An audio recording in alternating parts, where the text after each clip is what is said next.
quando eu li essa passagem, eu pensei em muita coisa que está acontecendo no mundo hoje em dia. A gente vive num mundo onde as coisas estão indo de mal a pior. Violência. O nosso país é um dos países que mais registra homicídios no mundo. Libertinagem, ideologias que degradam a nossa cultura, degradação sexual e moral. Essas coisas correm solta no mundo que nós vivemos.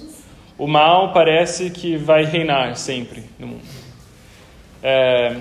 Só esse ano, só nesse mês que nós estamos agora, em muitos países celebram o mês da diversidade sexual. E mais de 50 grandes marcas e empresas multinacionais esse mês, empresas como Nike, Adidas, Target, muitas empresas, marcas que eu uso até, muitas dessas marcas começaram a vender produtos que incentivam a imoralidade sexual, com mensagens obscenas e até encorajando crianças a pensar em coisas como mudança de sexo, coisas que eram inimagináveis quando eu era uma criança e agora são lugar comum na nossa cultura. E quando nós nos deparamos com coisas assim, parece que isso é algo que só está acontecendo agora. Mas será que é verdade isso? Essas coisas que nós sabemos que são contra a palavra de Deus, são coisas que são exclusivas do nosso tempo, da nossa geração? E como nós reagimos quando nós ouvimos esse tipo de coisa? Quando nós ouvimos que não só empresas, mas governos e a cultura do mundo inteiro está se distanciando de Deus. Nós reagimos com ansiedade, talvez medo do futuro, talvez raiva.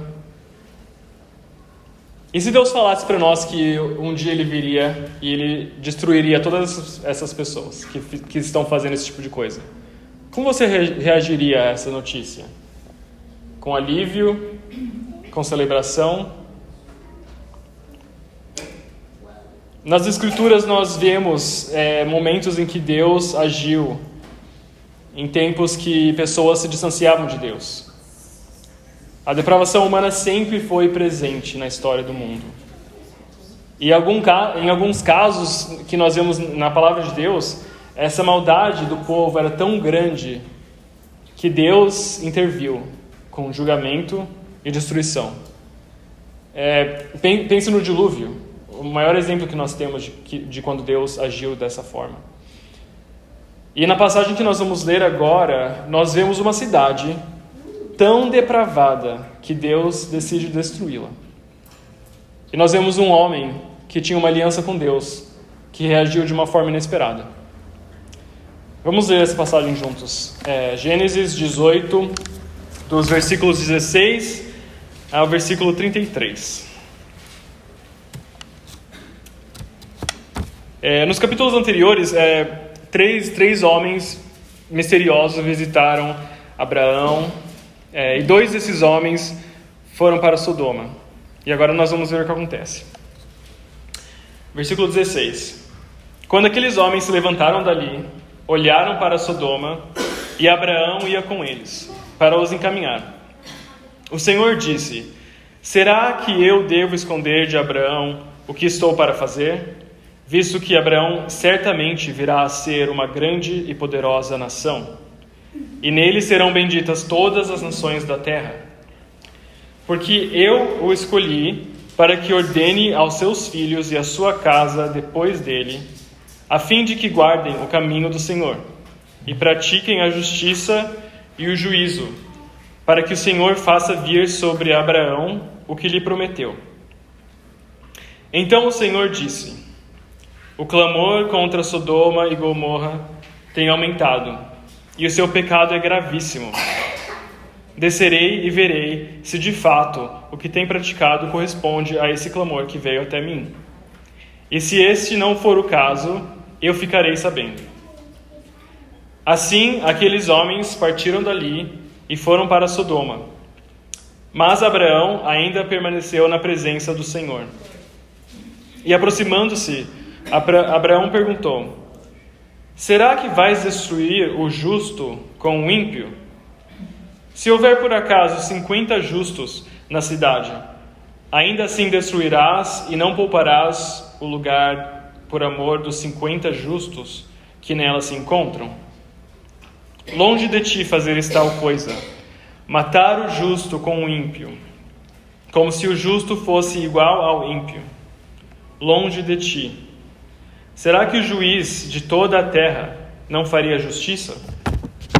Então o Senhor disse: se eu encontrar 50 justos dentro da cidade de Sodoma, pouparei a cidade toda por amor a eles. Abraão continuou: eis que me atrevi a falar ao Senhor, eu que sou pó e cinza. Caso faltarem 5 para 50 justos, destruirás por isso toda a cidade? Deus respondeu: não a destruirei se eu encontrar ali 45. Então Abraão disse: e se por acaso houver ali apenas 40? Deus respondeu: não o farei por amor aos 40. Abraão insistiu: não se ire o Senhor se eu continuar a falar. E se houver ali apenas 30? O Senhor respondeu: não o farei se encontrar ali 30. Então Abraão continuou: eis que me atrevi a falar ao Senhor. E se por acaso houver ali apenas 20? O Senhor respondeu: não a destruirei por amor aos 20. Finalmente Abraão disse: não se ire o Senhor se lhe falo somente mais esta vez. E se por acaso houver ali apenas 10? O Senhor respondeu: não a destruirei por amor aos 10. Quando acabou de falar com Abraão, o Senhor se retirou e Abraão voltou para onde estava antes. Muito interessante essa conversa que Abraão teve com Deus aqui nessa passagem. Ele é bem insistente. E quantas vezes nós oramos a Deus de uma forma insistente também? Muitas vezes nós temos algo em mente, pedimos a Deus, insistimos. E aqui nós vemos Abraão orando dessa forma, de uma forma insistente. Esses 3 homens misteriosos que estão aqui nessa cena, dois deles que foram para Sodoma são identificados como anjos. Mas o terceiro homem é identificado como o próprio Senhor, que fica ali para conversar com Abraão. Na cultura dessa época, 2 testemunhas eram necessárias para efetivar um julgamento. E aqui Deus manda 2 testemunhas para irem a Sodoma, para identificar se realmente Sodoma é uma cidade rebelde, que odeia a Deus. Para que ninguém possa dizer que esse julgamento foi um julgamento mal feito e ineficiente. Deus cumpriu, inclusive, o procedimento que era costume da cultura da época, para mostrar que Ele não é um Deus negligente. Ele é um Deus cuidadoso, que faz justiça de uma forma certa. Então nós continuamos lendo aqui, daí no versículo 17, o Senhor disse: será que eu devo esconder de Abraão o que estou para fazer?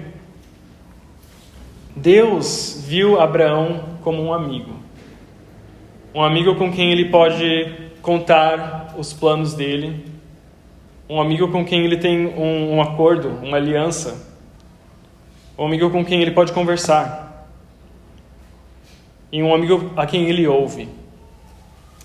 No versículo 18, visto que Abraão certamente virá a ser uma grande nação, uma grande e poderosa nação, e nele serão benditas todas as nações da terra.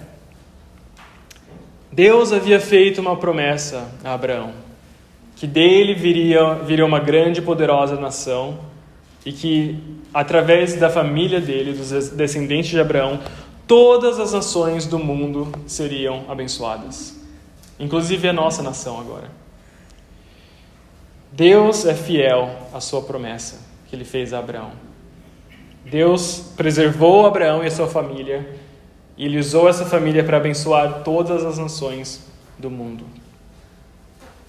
Ele gerou essa poderosa nação através de Abraão, e por causa dessa aliança que Deus fez com Abraão, nós vemos aqui que Deus é comprometido em ter um relacionamento genuíno com Abraão, ao ponto de contar a ele coisas que nenhum outro homem poderia saber. É como se Deus estivesse dizendo: já que eu prometi a Abraão que ele seria uma peça-chave, uma peça instrumental no meu plano de redenção, ele precisa saber de certas coisas que ninguém mais sabe. Deus foi fiel à promessa com Abraão, Deus tinha um relacionamento sério com Abraão, e Deus conversou com Abraão como um amigo, para que Abraão soubesse que as promessas de Deus nunca falhariam. E nós também devemos confiar que as promessas de Deus não falham, que as promessas de Deus vão se cumprir. Assim como Deus cumpriu as promessas que ele fez para Abraão, ele certamente cumprirá as promessas que nós encontramos na palavra de Deus para nós. Deus prometeu que de Abraão viria uma grande nação, e assim se cumpriu. Deus sempre será fiel a todas as suas promessas, na sua palavra. Então nós continuamos lendo aqui no versículo 19, Deus diz: porque eu o escolhi. Deus escolheu Abraão. E por que Deus escolheu Abraão? Por que você acha que Deus escolheu Abraão? Por que ele não escolheu um outro homem na época? Deus escolheu Abraão, e não porque Abraão chamou a Deus, porque Abraão escolheu a Deus, ou porque Abraão foi a pessoa mais capacitada que Deus poderia encontrar. Deus não escolheu Abraão porque ele era perfeito, porque ele sempre obedecia, mas Deus escolheu Abraão porque ele é um Deus soberano, que escolhe amar os desprezíveis. Um Deus que capacita os incapacitados. Um Deus que perdoa os rebeldes. Deus escolheu Abraão porque Deus é um Deus amoroso que escolhe amar pessoas não amáveis. Esse é o mesmo Deus que escolhe nos amar. O mesmo Deus que escolhe nos chamar para a casa dele, para a família dele, para sermos filhos dele. Não porque nós somos amáveis, não porque somos sempre obedientes, mas porque Deus é um Deus de amor e de misericórdia. Nós continuamos aqui no versículo 19.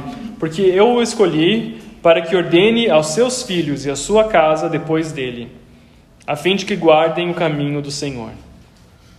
Aqui nós vemos que Deus está revelando o plano que ele tem traçado, não só para Abraão, mas também para todos os descendentes de Abraão, que viriam a se tornar o povo de Israel. Israel seria uma nação que guardaria o caminho do Senhor. Os filhos de Abraão guardariam o caminho do Senhor e praticariam o que é justo e direito. Praticar o que é justo significa praticar a justiça um com o outro, ser justo um ao outro entre os homens, e fazer o que é direito, retidão, obediência diante de Deus, para que o Senhor faça vir sobre Abraão o que lhe prometeu. Deus tinha um plano detalhado, não só para Abraão, mas para sua família, para os seus descendentes. No mundo perdido, Deus escolheu um homem, escolheu uma família para cumprir um plano que ele tinha para todo mundo. E parte desse plano agora nós vemos é a destruição de lugares, de cidades que afrontam a integridade de Deus, que afrontavam os escolhidos de Deus, que tentavam destruir os planos de Deus. Esse plano que Deus tinha foi cumprido. E nós também devemos confiar que Deus sempre cumpre os planos dele. Os planos de Deus são bons, são perfeitos, são melhores que qualquer plano que nós podemos fazer. Deus aqui, ele planejou escolher Abraão e depois ele planejou destruir a iniquidade de Sodoma. E ele efetuou todos os detalhes dos seus planos. Os planos de Deus são sábios, os planos de Deus são perfeitos e os planos de Deus nunca são frustrados. Nós continuamos lendo aqui no versículo 20.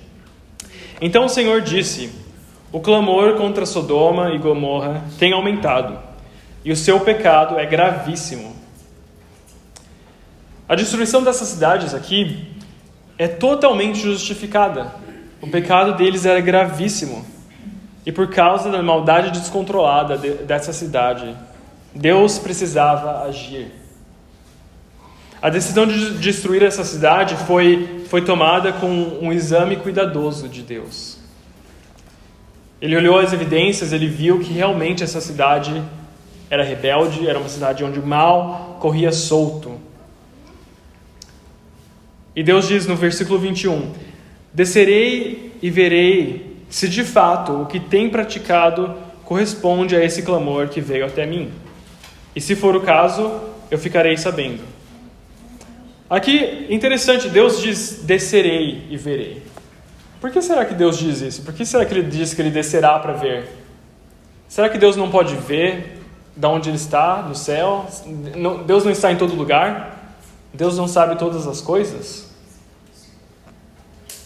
De fato, Deus está em todo lugar e Deus sabe todas as coisas. E quando aqui Deus diz que Ele descerá, isso não significa a falta de conhecimento de Deus, mas sim, isso mostra para nós a atenção que Deus dá a esse assunto. Deus é um Deus atento, que toma cuidado quando Ele age. Isso mostra a atenção de Deus, e muitas vezes a Bíblia usa expressões e ações humanas, ações que nós conhecemos como humanos, para Deus, aplica essas ações a Deus, para que nós possamos entender como Deus age.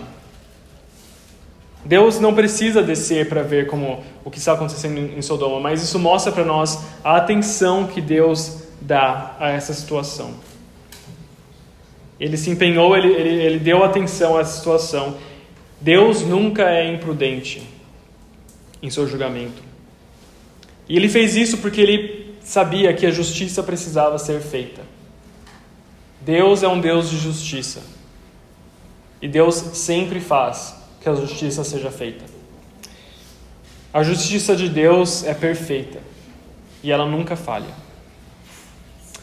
E nós também devemos confiar na justiça de Deus. Nós devemos confiar que Deus fará justiça. Muitas vezes nós buscamos vingança, nós buscamos fazer justiça com nossas próprias mãos, mas nós devemos nos lembrar que Deus cumprirá a justiça. Não é o nosso papel fazer justiça com nossas próprias mãos, em todas as situações que nós vemos em nossas vidas. Nós devemos agir com compaixão, com humildade e bondade, sabendo que Deus está em controle. E quando necessário, quando é apropriado a nós fazer justiça, nós devemos efetuar a justiça nos padrões de Deus e não nos nossos padrões. Nós continuamos lendo aqui e vemos que Deus diz a Abraão o que ele vai fazer com Sodoma, essa destruição que ele vai trazer. E agora Abraão reage perguntando a Deus. E Deus responde as perguntas de Abraão. No versículo 22. Assim, aqueles homens partiram dali e foram para Sodoma, mas Abraão ficou ali e permaneceu na presença do Senhor. Abraão permaneceu na presença do Senhor. Abraão intercede a Deus, ele pede a Deus, preocupado com o povo de Sodoma.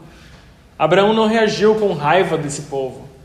Ele não reagiu com alegria, dizendo, que bom, Deus vai destruir essa gente que eu detesto tanto. Abraão está preocupado com esse povo. E talvez ele está preocupado também porque ele sabe que ele tem um parente lá.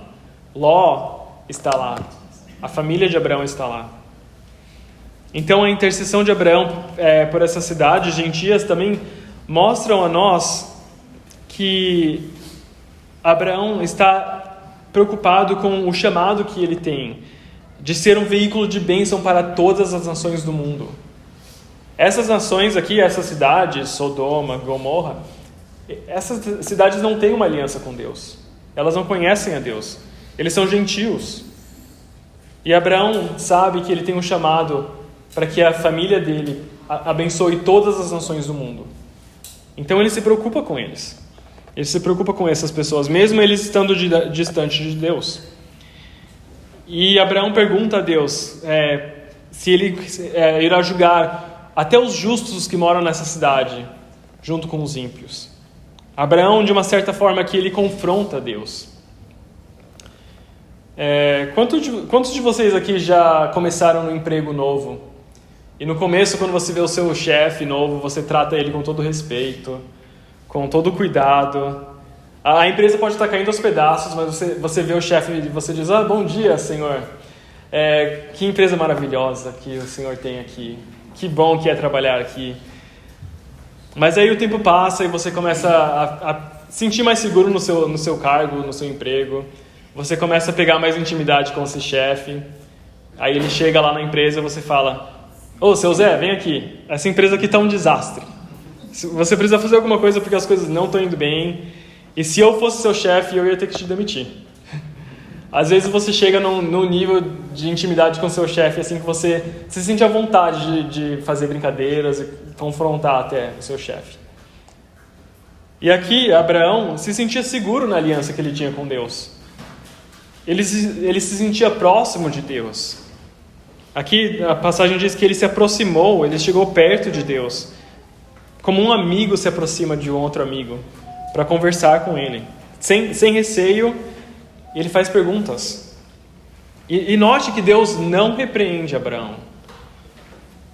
Mesmo com esse questionamento e essas perguntas intrusivas, Deus está comprometido em ter um relacionamento aberto e verdadeiro com aqueles com quem ele faz uma aliança.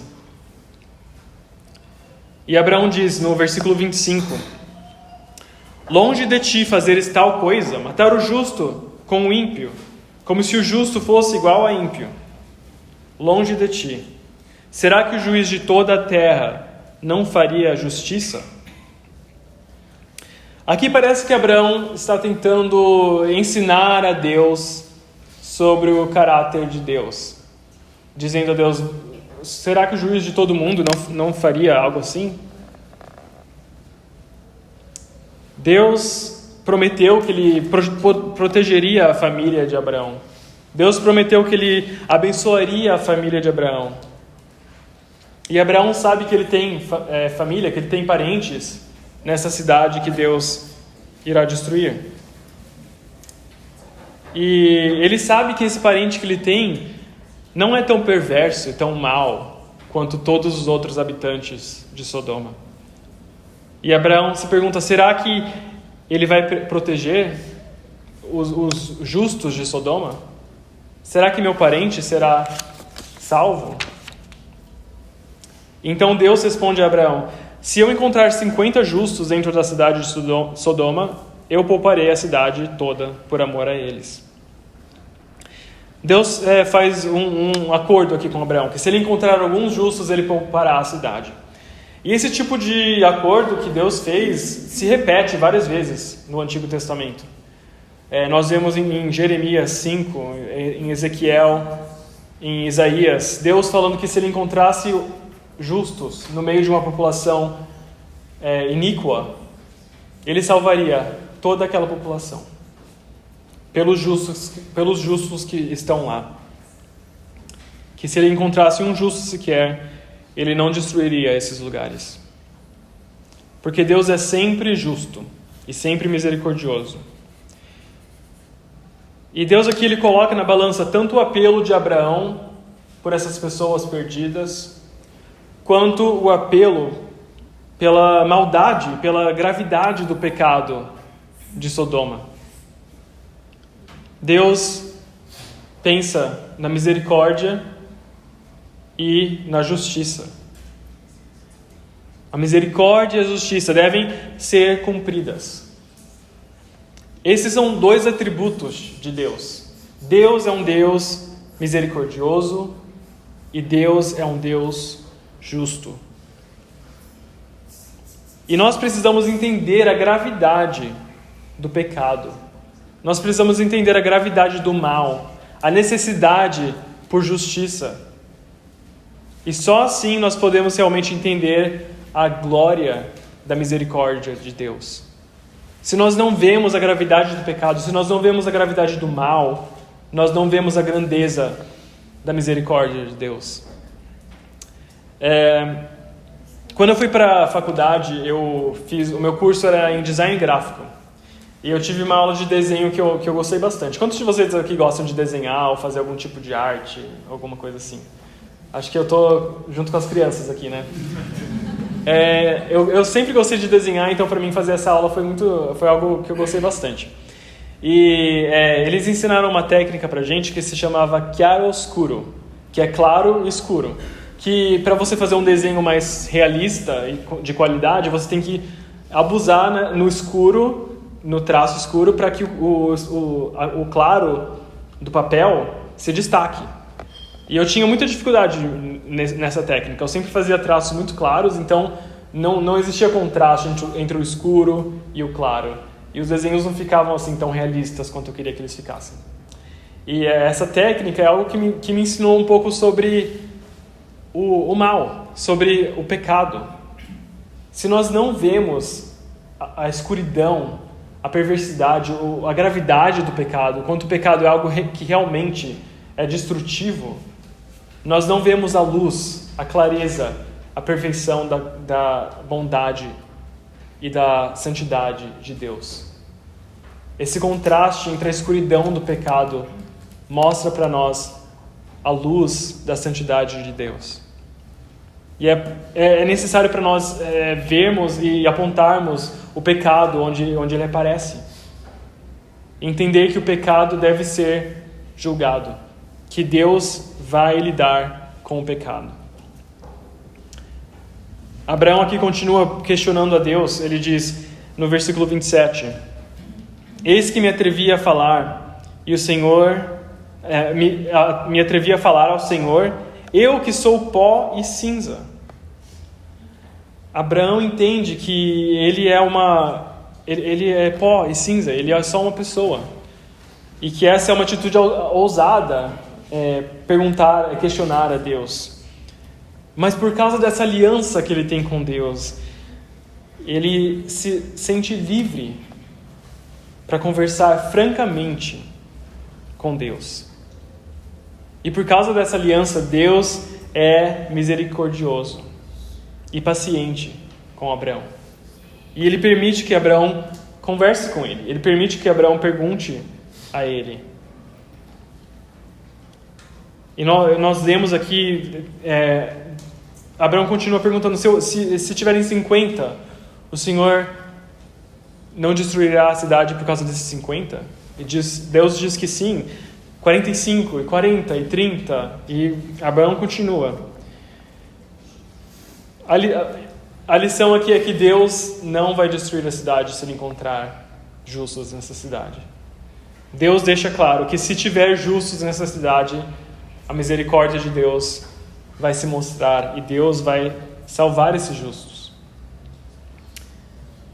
E no próximo capítulo, que não está aqui na minha passagem, mas se você continuar lendo o próximo capítulo, ele revela que apenas Ló e parte da família de Ló são resgatados da destruição de Sodoma, por causa da misericórdia de Deus.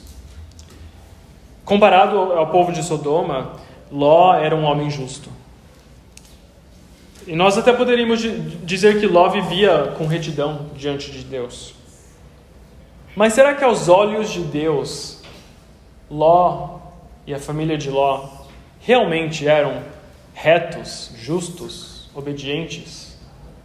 Será que no padrão de Deus, eles realmente obedeciam a Ele com perfeição? Com justiça e retidão? Sempre? Se você continuar lendo aqui nos próximos capítulos, você vai ver que Ló e a família dele não eram perfeitos. Eles falharam. Eles não agiam com retidão em todos os momentos. Deus não salvou Ló e a família dele porque eles eram perfeitamente obedientes. Deus salvou a eles porque Deus é um Deus de misericórdia. Ele escolhe salvar pessoas que não merecem ser salvas. E a misericórdia de Deus nunca falha. Nós podemos confiar na misericórdia de Deus em nossas vidas, porque esse Deus, o mesmo Deus de justiça, que faz justiça e que não deixa a justiça dele falhar, é o Deus que dá misericórdia e nunca deixa a misericórdia dele falhar. E ele ouve o clamor daqueles que o amam. Ele ouve o clamor de Abraão para que pessoas que não merecem sejam salvas. Deus tem ouvidos atentos aos seus filhos. Ele tem ouvidos atentos ao seu clamor, ao seu choro, às suas necessidades. Deus ouve quando você ora. Deus ama ouvir a voz dos seus filhos em oração. Hebreus capítulo 4, versículo 16 diz o seguinte: aproximemo-nos do trono da graça com confiança, a fim de recebermos misericórdia e encontrarmos graça e ajuda no momento oportuno. O trono de misericórdia de Deus está aberto aos seus filhos, está aberto a nós. E nós podemos correr a Deus e contar a Ele as nossas necessidades, os nossos pedidos, perguntar as nossas perguntas a Ele. Deus ama ouvir as nossas orações. Assim como Abraão tinha uma aliança com Deus, nós temos uma nova aliança com Deus. E nós podemos ir nos aproximar do nosso Pai e conversar com Ele. Faça isso, então. Passe tempo diante de Deus. Corra a Ele. Encontre misericórdia. Encontre graça. Encontre ajuda. Sempre que você precisa.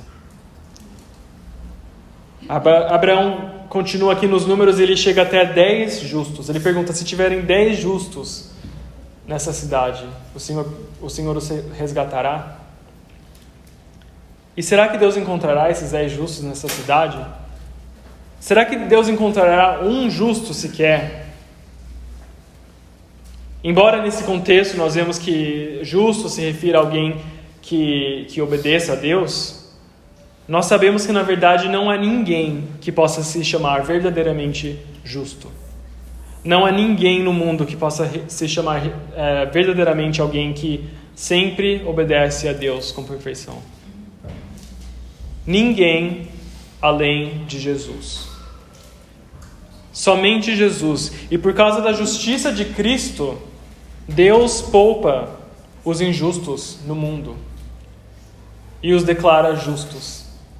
Somente aqueles que confessam a Cristo como Salvador podem ser chamados justos diante da justiça de Deus. E Deus não destruirá esses justos que Ele declara justos junto com os ímpios. A justiça de Deus castiga somente os ímpios. O problema, claro, é que diante dos olhos de Deus, ninguém é verdadeiramente justo, reto, santo.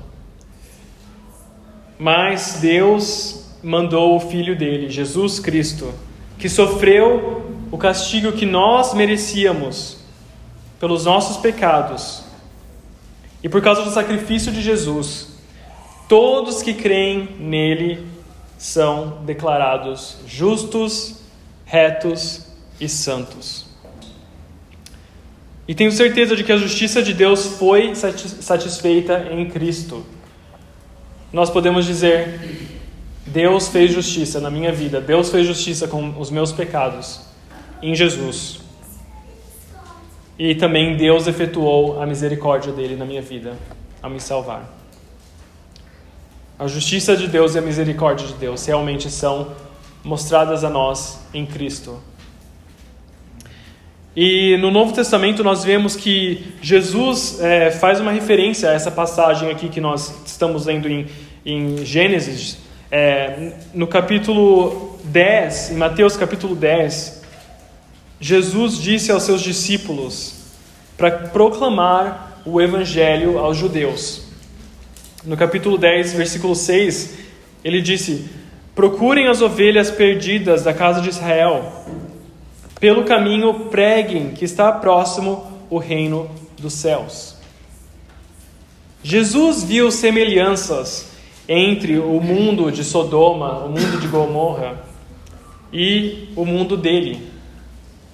No versículo 15 ele disse: em verdade lhes digo que haverá menos rigor para Sodoma e Gomorra no dia do juízo do que para aquela cidade.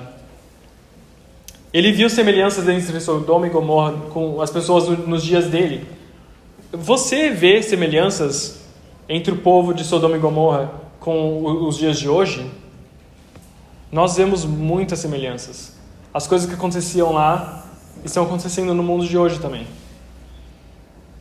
E qual que é o nosso papel nesse mundo que nós vivemos agora? O nosso papel é como um juiz que decreta justiça? Não, o nosso papel não é o papel de juiz. O nosso papel é o papel de um mensageiro de Deus. O mensageiro cheio de compaixão, um mensageiro cheio de amor, que pede a Deus para que Ele salve pessoas que não merecem ser salvas no mundo de pecadores. Que através do sacrifício de Cristo, Ele os alcance e os torne justos. O nosso papel é ir aos perdidos e contar a eles que o julgamento virá, que a justiça será feita, mas que existe um caminho de salvação, que em Cristo eles encontrarão a misericórdia de Deus. E também em 2 Pedro nós vemos outra referência a essa passagem. Em 2 Pedro, no capítulo 2, no versículo 6 até o versículo 10, diz o seguinte: reduzindo a cinzas a cidade de Sodoma e Gomorra, condenou-as à ruína completa, tendo-as posto como exemplo do que viria a acontecer com os que vivessem impiamente. Mas livrou o justo Ló, que ficava aflito com a conduta libertina daqueles insubordinados. Porque esse homem justo, pelo que via e ouvia ao morar entre eles, atormentava sua alma justa, dia após dia, por causa das obras iníquas que aqueles praticavam. Assim o Senhor sabe livrar da provação os piedosos e manter os injustos sob castigo para o dia do juízo, especialmente aqueles que, segundo a carne, andam em desejos impuros e desprezam qualquer autoridade. Atrevidos, arrogantes, não temem difamar os gloriosos seres celestiais. O dia que Deus decidiu destruir Sodoma e Gomorra foi um dia de julgamento. Mas haverá um dia de julgamento muito maior, que certamente virá, no mundo todo. Não só em uma cidade ou duas, mas o mundo todo será julgado. E você está preparado para esse dia do julgamento? Você está seguro em Cristo? E se você está seguro em Cristo, pense nas pessoas à sua volta. Sua família, seus filhos, seus pais, seus irmãos, os seus amigos, seus vizinhos, seus colegas de trabalho. Eles estão preparados? Eles serão contados com os justos que serão salvos ou com os ímpios que serão destruídos? E como eles ouvirão desse julgamento e da salvação que se oferece a eles, se você não for e contar a eles? Se nós não formos e contar às nossas famílias, nossos amigos, nossos vizinhos, nossos colegas, que o dia de julgamento chegará.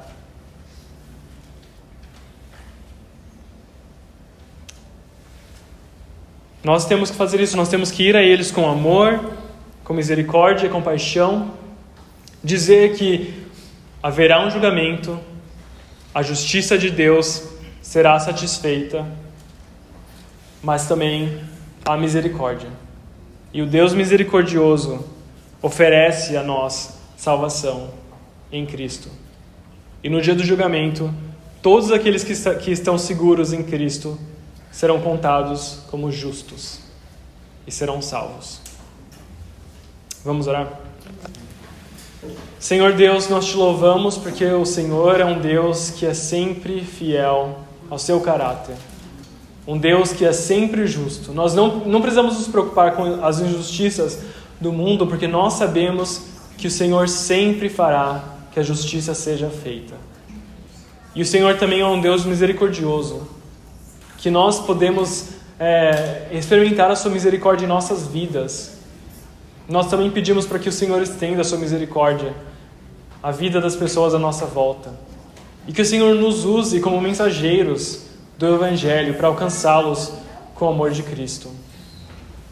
Senhor, nós te louvamos pela sua justiça, nós te louvamos porque o Senhor é um Deus que lida com o pecado, que destrói o pecado, e nós te louvamos também porque o Senhor é um Deus misericordioso, que livra o justo e que manda o seu Filho para morrer pelos nossos pecados, para que nós possamos também, junto com Ele, sermos justos, sermos seus filhos. Que o Senhor seja sempre louvado por sua misericórdia, por sua justiça em nossas vidas. Em nome de Jesus. Amém. Amém.